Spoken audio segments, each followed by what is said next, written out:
You're watching the Scottish Football Zone with all the build-up and reactions.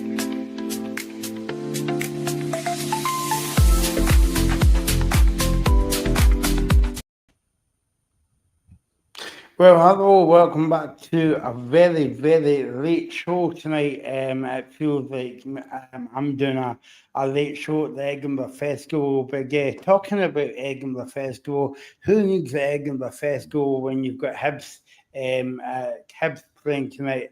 And also, I thought you were going to say.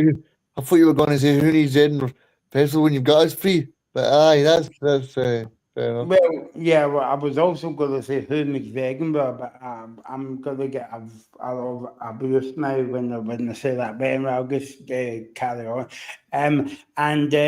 So mixed fortunes tonight. Hibs won in extra time. Dundee United get beat on penalty kicks. First of all, guys, we're going to talk about the Hibs game first. And then going to the Dundee United game. What's your thoughts on the game tonight, guys? You'll be glad that you won me a Hibs fan or a Dundee United fan tonight, Ethan.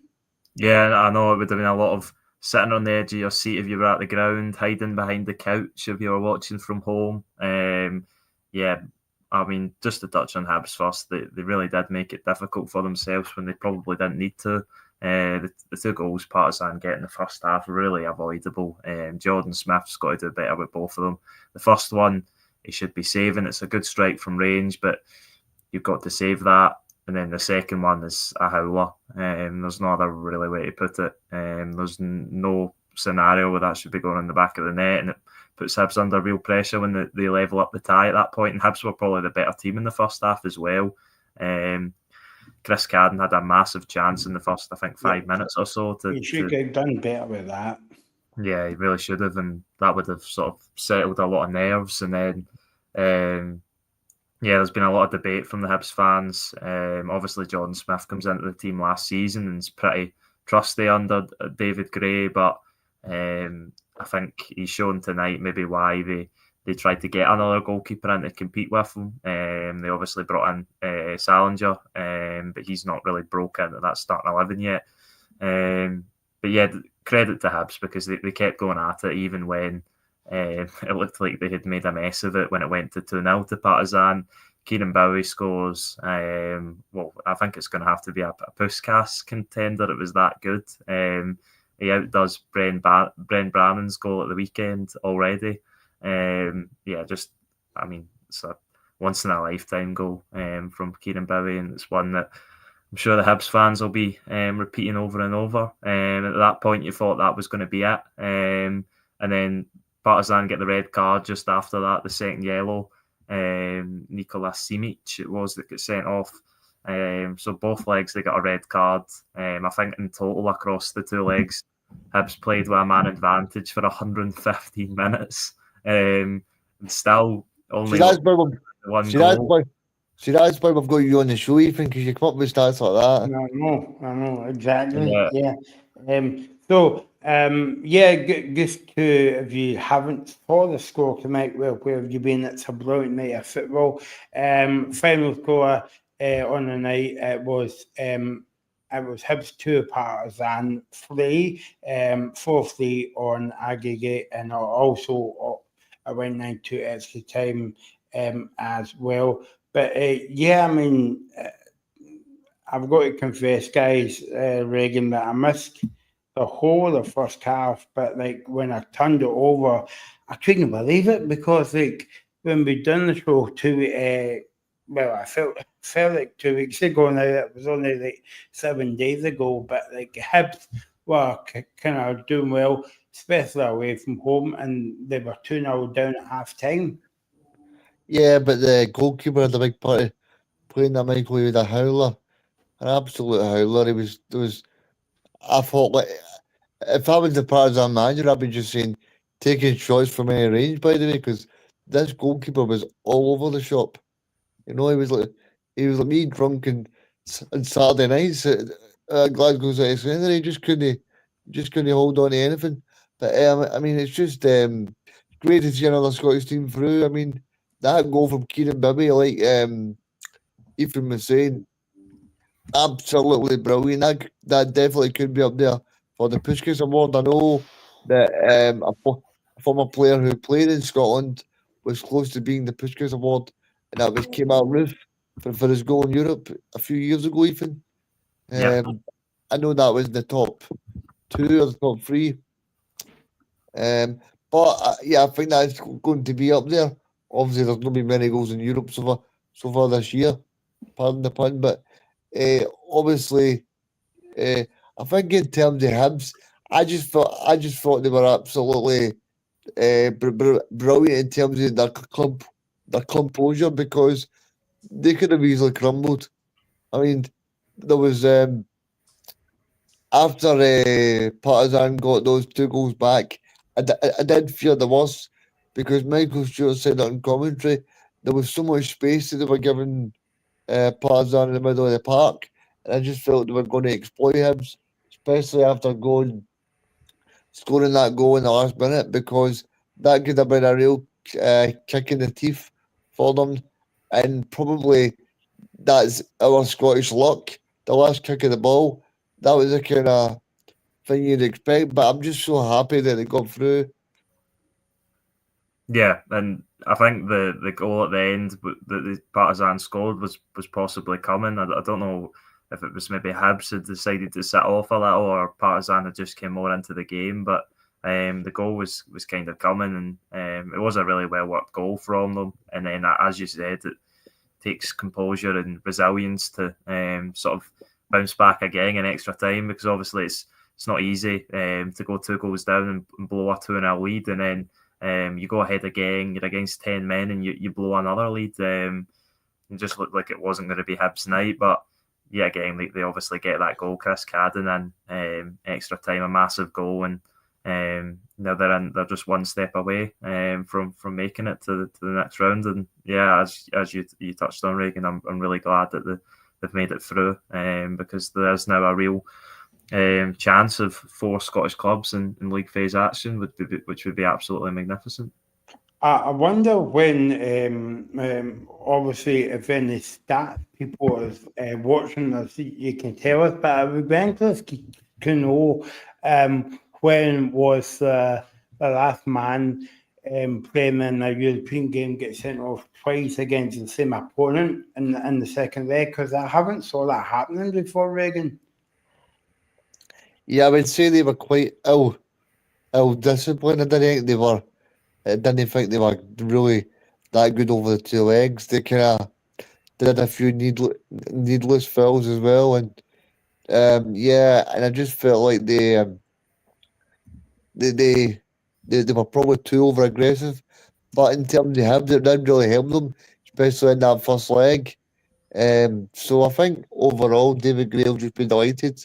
I'm sure he'll be having a wee glass of wine just now, pretty happy, and hoping they can get a few more players in for that big tie next week against Warsaw. I don't know, Ethan. Will the Edinburgh team be at home first, or are they going to Warsaw first? I'm not actually sure, but I actually got surprised, because I think we got it wrong in the pre-show. I think we were saying the winner of that game was playing Hibs, but I forgot that was a Europa League tie. So obviously the loser drops down from Europa, and it was Legia.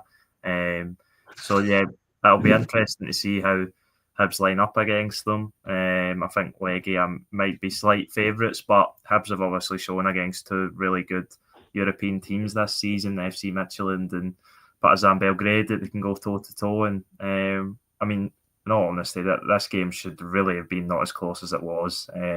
I think if Jordan Smith makes those 2 pretty standard saves, then it's a lot more comfortable of an evening for Hibs. But they obviously get through in the end, and that's all that matters. And I think they'll take massive confidence into the next game against Legia, who are obviously a big club in Europe. But yeah, a massive night for Hibs. And I think it also shows as well that the standard of player that Hibs are bringing in now, because a couple of years ago we'd be thinking, oh, they struggle to get through, but you look at that Hibs team now, and they've got players in that team, Michael, that By the can way, really. just to let you know, guys, for the Reagan Hibs is at home next week. Well, they're at home. See, I would have Yep. probably preferred. I would have probably preferred that they were away Yeah. first, but hopefully they can go. They can go and they can put on a good first showing at home, and then go away and do the same as they did in Belgrade. But like I was saying, I'm happy that they've now got a standard of player like a Junior Hoylett, a Kieran Bowie, a Chris Cadden. If you look at them a couple of years ago, it was players that were okay of a standard. But now you're looking at Hibs and you're saying, right, they've got players that can really affect matches at this level. And I'm not being disrespectful to Hibs here, but I think that if you're a top club, you're looking at Bowie because I don't know about you even, but I think a goal like that will put him on the map as well. If Yeah. you're a championship club or you're a Celtic or Rangers or even a middle of the road European team, you're going to see that goal everywhere for the next couple of days, and you're going to go, "Who is this guy?" Yeah, and he's been excellent in Hibs start to the season. I haven't been able to catch every minute of Hibs season, as I'm sure not many people, apart from probably Hibs fans, have done. But from what I've heard and what I have seen, he's been absolutely brilliant in every game. And obviously, a goal like that, as you said, puts him on the map. Just the quality, just barges the defender off. And you know what he's trying to. It's not as if Ben Brannan's at the weekend. Magnificent goal, as we said. But Kieran Bowes is another level. He knows what he's doing. He sort of catches the goalkeeper a little bit off his line, and it's a perfect shot because it hits off the far post, and there's literally no saving it. And yeah, I wonder whether Celtic or Rangers, who probably each would say they need a new striker, especially with Celtic not being too pleased, or the Celtic fans not being too pleased with Adam Ida. Cyril Dessers has obviously picked up an injury. We don't know the extent of that yet. And I wonder if they would maybe make a move for Kieran Bowie. How much could Hibs demand for him? But Hibs are in a really good position with him, and hopefully he gets a chance for the national team as well, to really show his talents on a national stage. The only thing I think is maybe why some bigger clubs might not go in for him yet is I think the jury's maybe still out on his injuries record, because obviously he picked up that massive injury at the start of last season. But I think he has the quality. I think I've said it on here and I've said it in other places. I think he's got the quality to go right to the top and be Scotland's future number 9. I know, Reagan, it's after a big result like this in European football, we always say that the team done well, but we must give credit to David Gray, not only because his team were right out for the game tonight, but also everybody, including some of the Hibs fans, were writing him off last season to be the first manager sacked. And I think from December and until now, he's actually turned the Hibs team round and the support round as well. Yeah, me and Ethan mentioned it earlier on in the pre-show about the fact that I was one of the guys that wanted him sacked on the show. I said that I thought he would be a goner, but fair play to him, he's turned it around, and everybody in Edinburgh will be buying David Gray a beer and anything he wants tomorrow if they see him in the pub, because they'll be thinking, this guy's done his amazing turn at the moment. I mean, having one game away from being in European football, it's not as if they've been like in terms of Hearts of Aberdeen, where it's been guaranteed for the last couple of years. No, have been through qualifying games. So I think he's done a remarkable job to get him from top, from bottom of the table and to third in the table by the end of May. I thought it was a great achievement, and then now he's shown again that he can really do well in Europe. So I think he's done a fantastic job. Yeah, and there's been. yeah. Oh, sorry, Michael. I was just going to say, there's been no. It's not as if the 2 rounds he's played have been, as Hugh Keevans put it at the weekend, gimmies either. there's been difficult ties against quality opposition, and obviously they fell the wrong side of a very close game against Midtjylland. They obviously follow the right side of that tonight, and hopefully they go into another pretty tricky one, and they can perform well again. And as long as Jordan Smith doesn't make two pretty poor errors, then they'll have a really good chance, I think, of getting through to the Conference League and joining possibly Aberdeen if they don't qualify for Europa. I was going to ask. Yeah. Sorry, I was going to ask Ethan. See, in terms of David Gray tonight, do you think he'll have a wee thing about maybe dropping the goalkeeper, or do you think he keeps him in? Because that was two bad moments. Yeah, I think it'll definitely be a thought in the back of his mind. I think they were speaking on the BBC at half time about even taking him off at half time, and that's obviously a big decision that really would affect his relationship with the player, because taking an outfield player off at half time is probably bad enough, but taking the goalkeeper off at half time is a real sort of statement of, you've been terrible and I need to bring you off. And you could have understood if he did bring him off, but he obviously sticks with him. And John Smith made some good saves, especially when Partizan Belgrade were having that sort of late onslaught towards the end of the 90 minutes before they got that goal.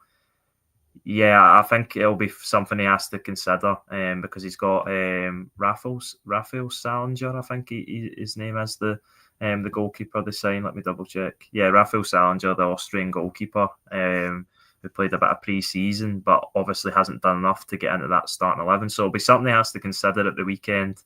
Hibs have obviously in the Premier Sports Cup at Livingston, so not an easy game. And we'll have to see what he does.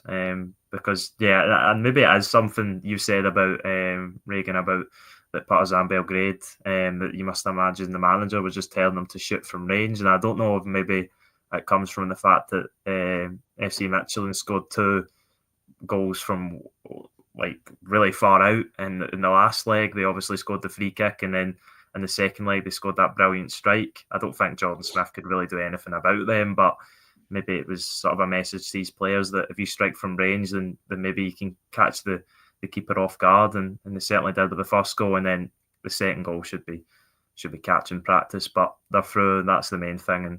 And I'm sure David Gray will have a word with them, and then we'll see on Saturday, I think, what his approach is, or Sunday, sorry, what his approach is with the goalkeeper situation.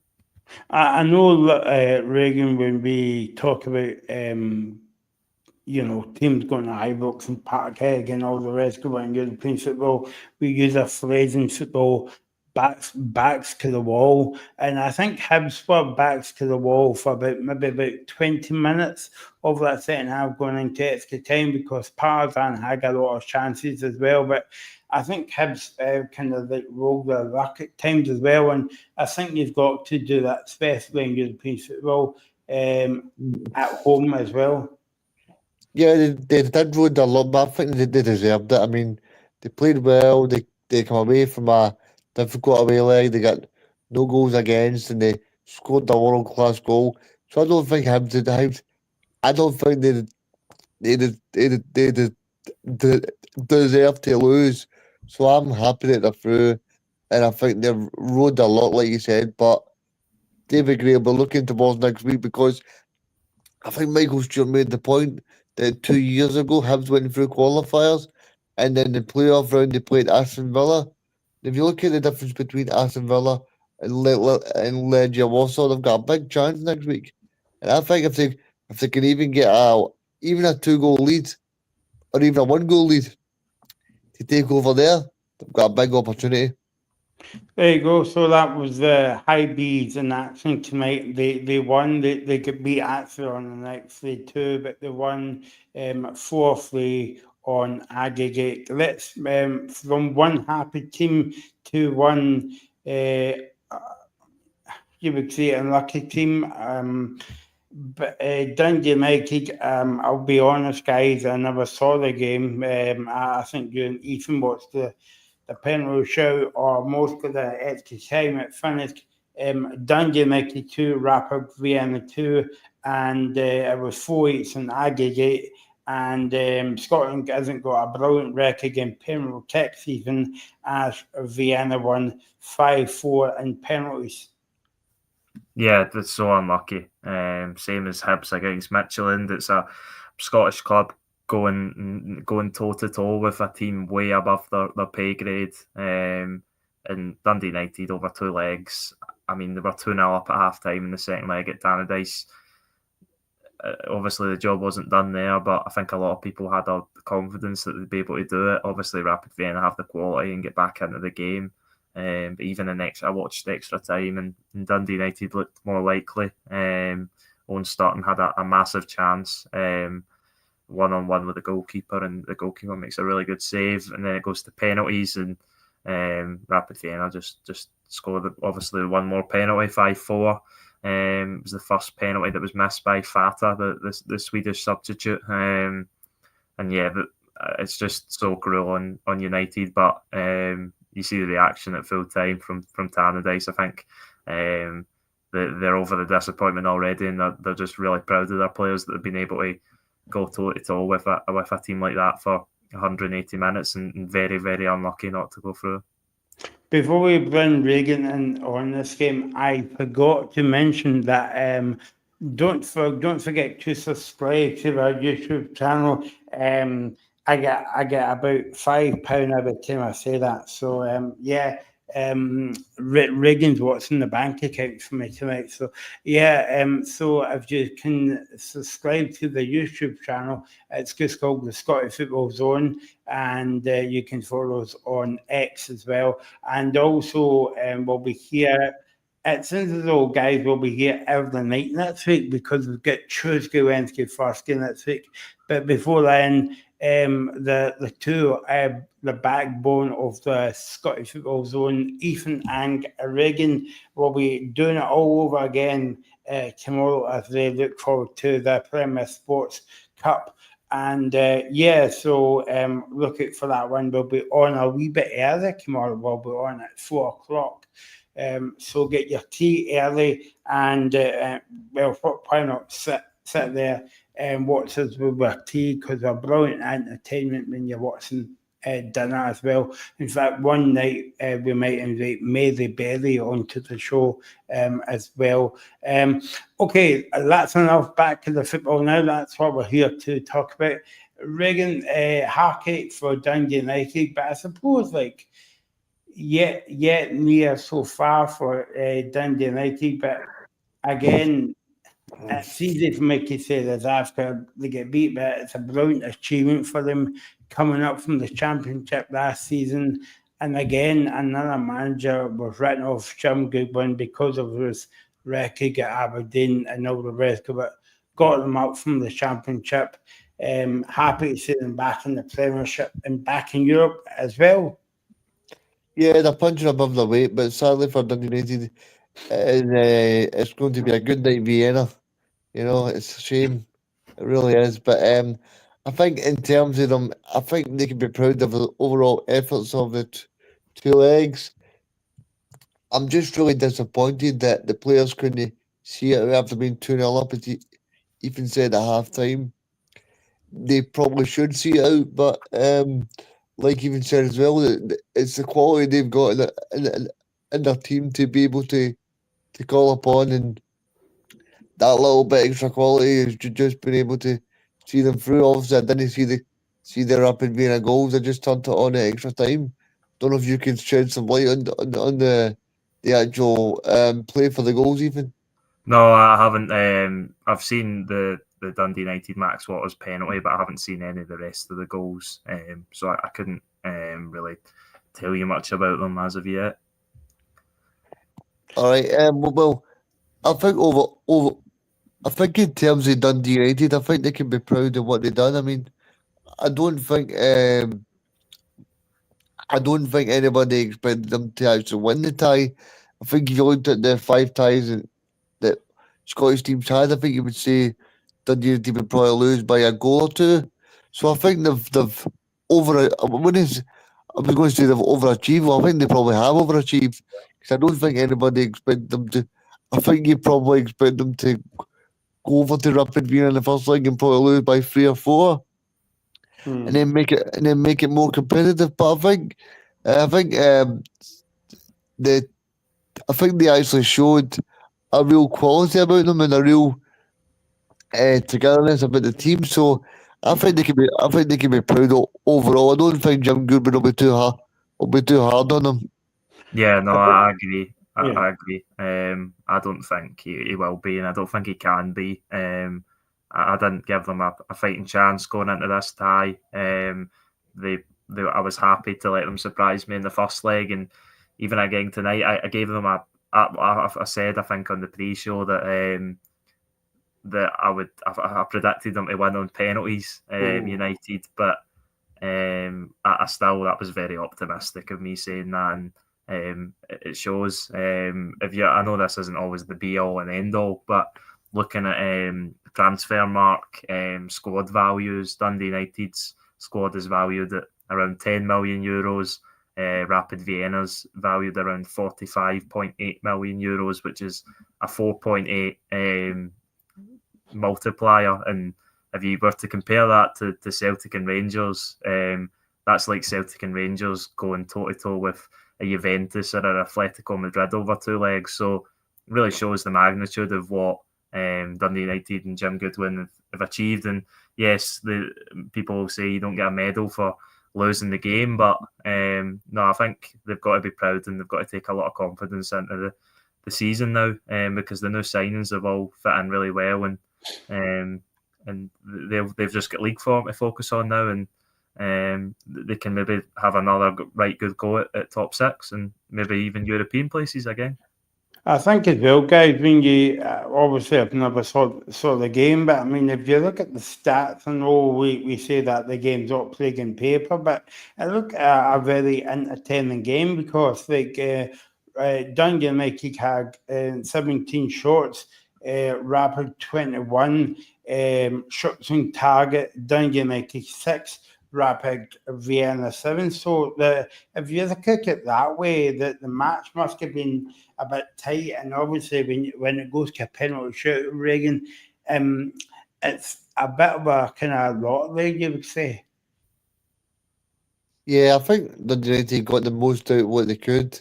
Like you said, the stats were good. Even said they had a chance of 1-1 near the end. So I don't think you can really be too downbeat about them. I think the fans will just be proud that they put in a really good performance, because I said earlier, I know Ethan was being positive, but I said earlier that they would probably get beat by 3 goals tonight, because I just felt the overall quality in terms of the intensity and the quality of players that they have. But the surprise dolly has been going 2-0 up. But I just wish they could have stayed at maybe defended a little bit more and whatever else they could have done. But it's over and done with now, and we've got these 4 teams in Europe now that we need to hope can try and boost the ranking up, because it's so important for the country, because we don't want to be doing 4 qualifiers again, because it's very tough.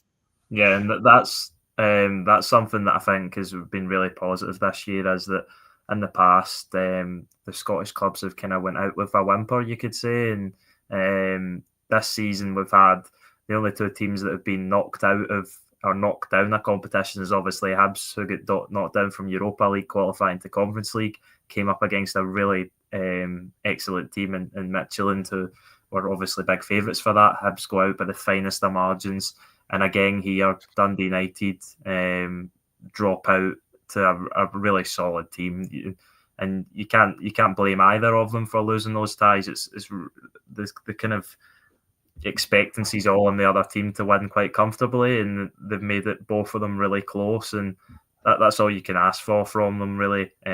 Obviously would have been brilliant if Dundee United held on to that lead and got through, and it would have been a historic moment for them, one of the biggest sort of moments in Dundee United's modern history. I think getting through a tie like this against a club like this, and the start that you were just saying there, Michael, about the start that's sort of burning my eyes is that it says here Dundee United had 5 big chances to Rapid Vienna's 0, and they obviously missed the big chances. So I think that one in extra time was one of them, but I haven't seen the other ones as I only really seen extra time. But they had the chances there to really go through tonight, and although they were under the cosh for a lot of the game in Vienna, I think they really went toe to toe with Rapid tonight, and really unlucky to come away after 180, well, not 180, 210 minutes, and then losing penalties. But as I said, the new signings are looking really bright. Max Waters, again, he didn't play at the weekend, but first half double, 4 goals in 3 games for him.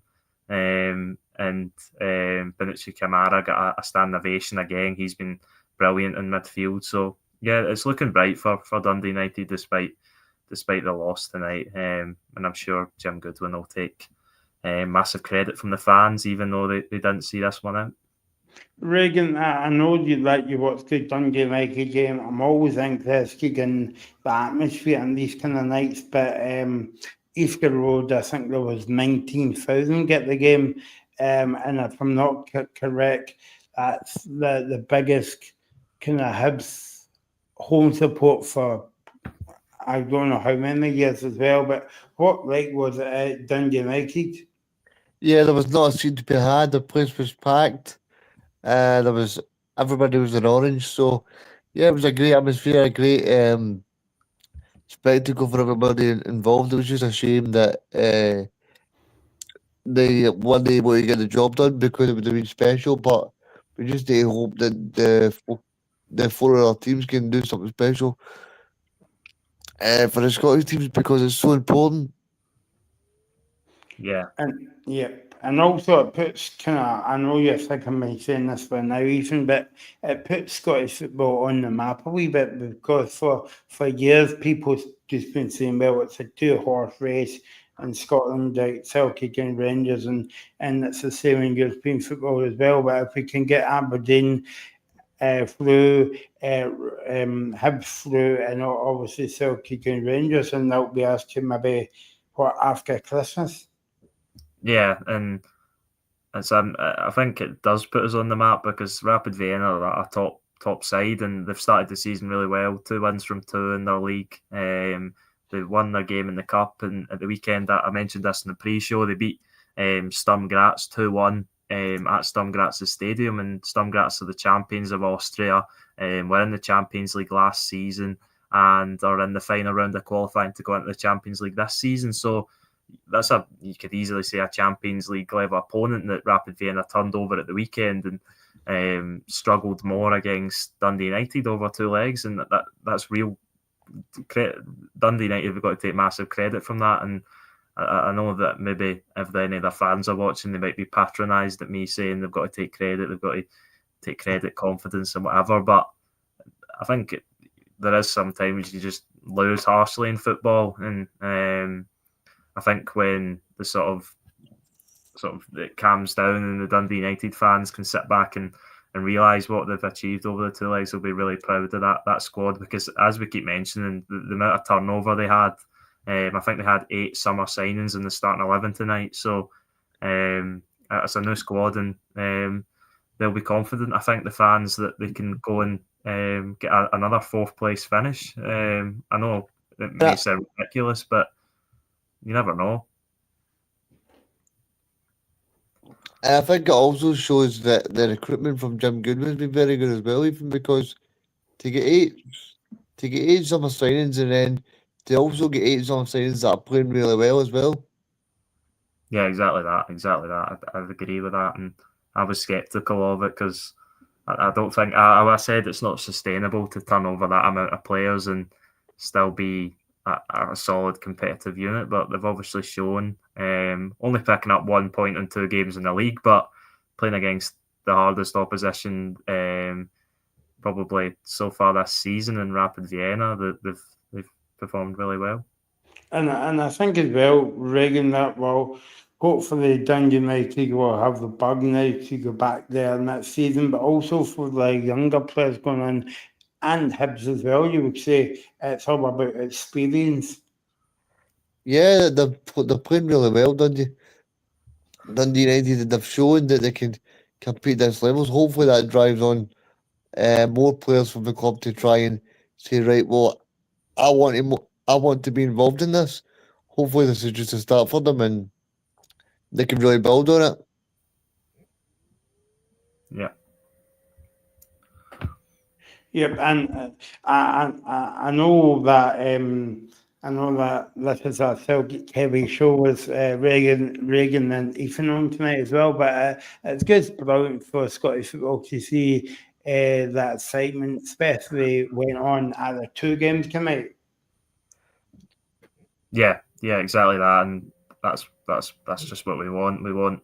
I think most people in this country want to see all the clubs do well, regardless of who you support, and obviously the sort of what you could say domestic rivalries don't go out the window. But when we need coefficient points, then it's really up to every team to pull their weight. And I would say Dundee United, although they go out tonight, have obviously, I would say they've done that. Hibs, obviously, they win tonight, and a great result for them. Rangers through to difficult ties so far, and then we've got Aberdeen and Celtic to come in, and Celtic should go through, no excuses. Aberdeen isn't as straightforward, but looking at FCSB's start to the season, I think Aberdeen could take confidence, regardless of the fact that Aberdeen have started the season pretty terribly. And also going to get guys that Rangers beat Panathinaikos as well, another kind of like big name as well. So these kind of big names kind of like helps as well. Might be clutching at straws here, but I don't know if we'll get extra points because Dundee United was in the Championship and they come up in the first season in European football. I don't know if that's extra about brownie points. Maybe I'm making that one up, but maybe I'm more hopeful than optimistic that even. Yeah, I think you are, Michael. The rules of the coefficient are pretty strange. I think I heard someone saying that if in the last round of Dundee United, obviously they beat FC Unistrassen of Luxembourg 1-0 in each leg. If they had beat FC Unistrassen 8-0 in the first leg and drew the second leg 1 each, then they would have got less coefficient points than if they won both games. So I think a lot of it comes down to winning. Obviously, Dundee United didn't manage that, but they should have added something based off, I'm sure, the opposition that they're playing against and the fact that they've got 2 draws. I think it'll go down with, regardless of the fact they lost in penalties. Yeah, it's the same with Hibs tonight. They didn't get any points. So even though they're through, and it makes no sense, they get no points because they lost the game. So, final word to you, Regan. How would you sum up the games tonight? It's the final game of football. I think it's been a great night for Scottish football. It's showcased some good talent. It's been a nerve-wracking watch for Hibs. Some great goals, and obviously Dundee United were so unlucky. And just make sure you tune back in tomorrow about 3:34 for me and Ethan before the big match tomorrow night in Celtic Park, and then make sure you subscribe. Yep. So I've enjoyed your company, guys. Ethan, as always, and Regan. We'll see you tomorrow. And have a good weekend if you're going to any of the football games. I don't know how many games are on Premier Sports, but there'll be a fair few. Every game is on. Every game on Premier Sports. Yeah, you're right. Every game is on. Yep. So there you go. So Gecko and I play as well. But yeah, we'll be back tomorrow with the gruesome twosome before they head off to the East End of Glasgow for Celtic and Falkirk. Quarter cake kick-off tomorrow night. Yeah, quarter cake tomorrow night. I'm sorry to say Dundee United out of Europe get beaten penalty kicks, while Hibs taste more Edinburgh Kramers and all the rest of it. Sunshine or Leaf, maybe not, maybe pints on Leaf tonight.